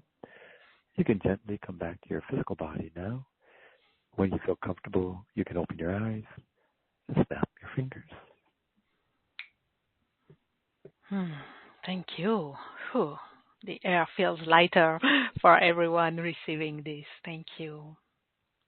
All right, let's take a few more. Making the best of our time with you, Jean. For Jill in New York and for everyone who wants to receive this one, a mini healing around romantic love relationship. Yes, yes. We'll channel something called the ARCTURIAN Council of Light Healing Frequency, or Council of 12 Healing Frequency. And this can help for romantic relationships, also all relationships in general. Okay, so we're starting now.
And that completes the energy of the transmission. Thank you. Feels good to the heart. Thank you.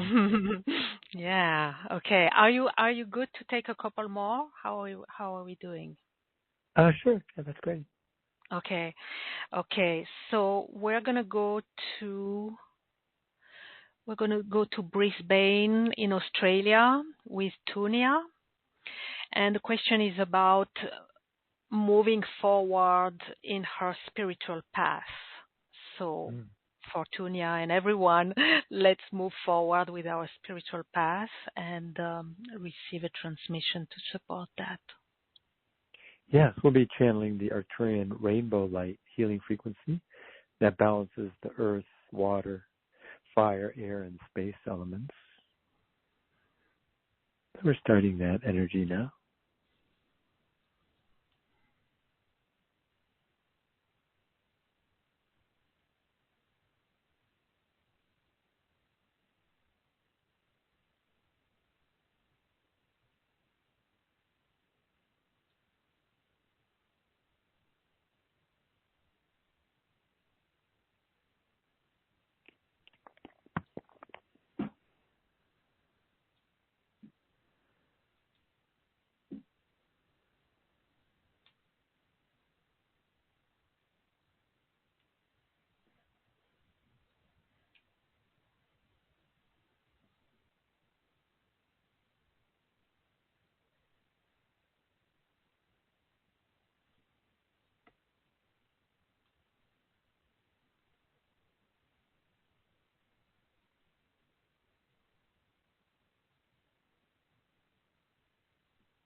And that completes the channeling of that frequency.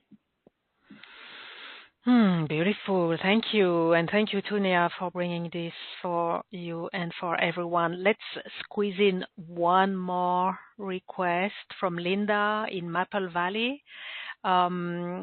Really about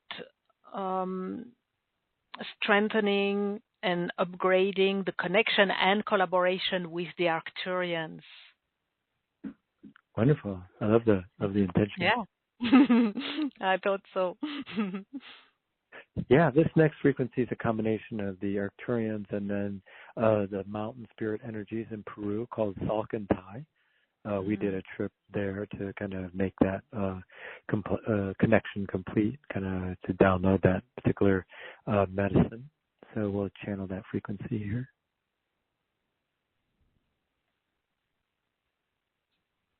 It's called the Arcturian Salcantay healing frequency.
And that completes the transmission of that energy to make a stronger connection with the Arcturians. Wonderful. Yeah, I could feel strong vibrations in my legs, feeling like a sense of anchoring, right? Anchoring the connection and bringing it down to earth very much. So that's really wonderful. Thank you. Thank you so much, Jean. So much has been accomplished and so many requests have been served with just a few transmissions. So that's really wonderful. Thank you so much. Now, before we get to our special announcement, I want to wrap up the special offer, the Arcturian OUROBOROS transmissions.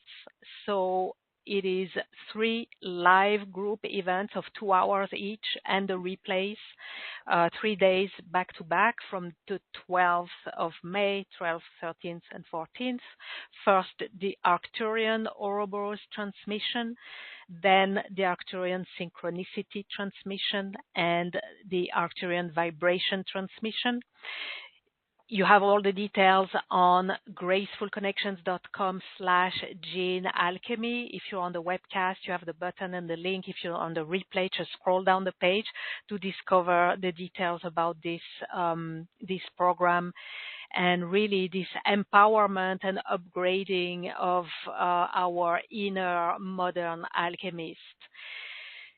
So with that special announcement, Jean is generously offering a fast action bonus for any purchases of this package, the Arcturian OUROBOROS transmissions, purchased by Sunday, April 20th at midnight Pacific.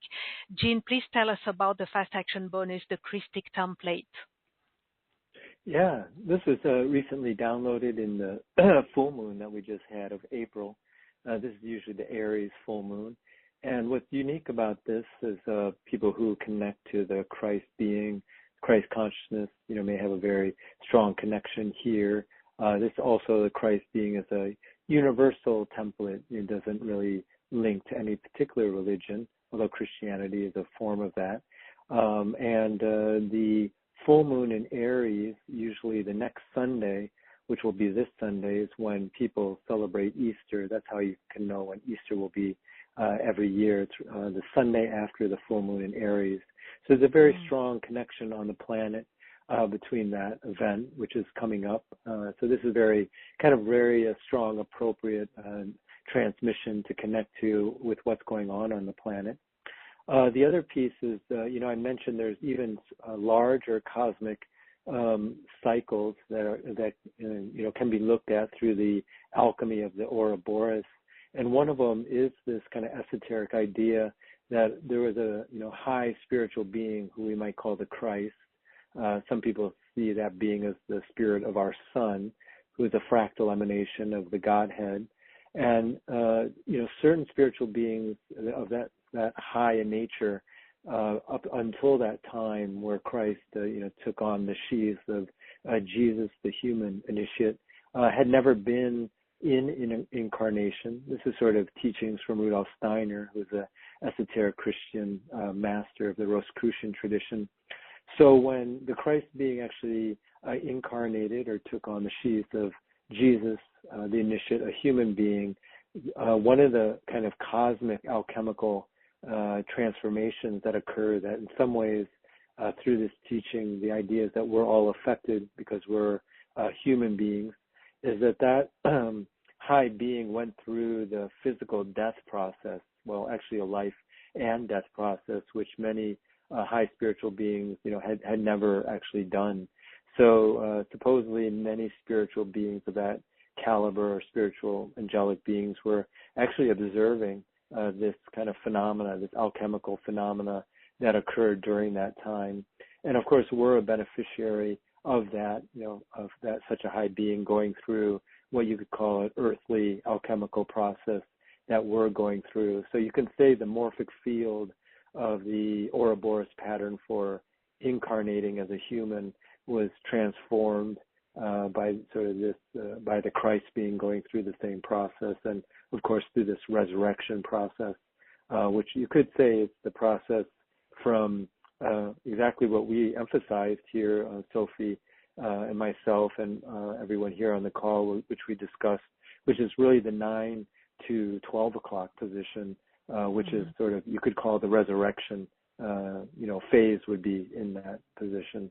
So, if this, I think, transmission would be very useful if you wanted to download that or connect with that. Also, the timing is almost perfect. It is totally perfect, yes. Yeah. Yes, because to make it clear for everyone, so the live transmissions for the Ouroboros, ARCTURIAN Ouroboros transmissions, the 3 live events are 12th, 13th, and 14th of May. But if you purchase by Sunday, you receive the Christic template. You receive it right away, so you can enjoy it today, tomorrow, Saturday, or Sunday, and certainly later on. But the timeliness of it is really, really, really wonderful, and I really invite everyone to make the best of this opportunity. There's something very divinely orchestrated to this offering and to the different components of it. So really take this opportunity. The fast section bonus expires on Sunday, April 20th at midnight Pacific, and I hope you will enjoy it.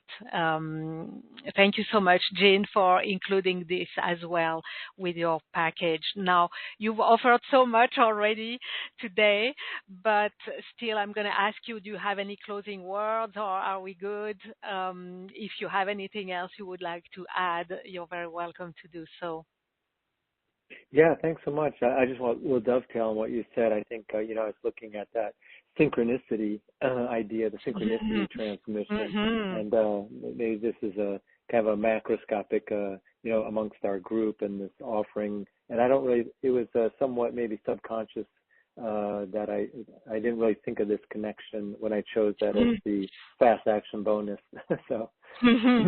Yeah, you bet. And well, let me add something to this since we're talking synchronicity. I think one thing that's interesting, you've talked, especially at the beginning of our conversation, you've talked about the telepathy and the receiving the pack thoughts, right? The last time we were with you, the last time we welcomed you on Graceful Connections was probably about 6 months ago, and that was the topic, the telepathy and enhancing our capacity to receive and to unpack the pack thoughts. So in our view of the cycles, the circles, and now the synchronicity. I found that this was very interesting, that we're taking it one step further. We're moving along the Ouroboros together, and things are being divinely orchestrated, apparently. Yeah, that's great. Thanks for linking back, to the recent past and that program, and very much related, kind of volume 2 with the Ouroboros idea here. Yeah, definitely. Oh, wow. It's been wonderful. Thank you so much, Jean. Let's take a moment to be present once again to the Orb of Grace, allowing it to remain there, holding us, holding all that we have received today, all that we're not even yet aware that we have received, allowing it to settle in, to sink in, as we are held in the Orb of Grace for as long as it serves our highest good, our evolution, and the highest good of all.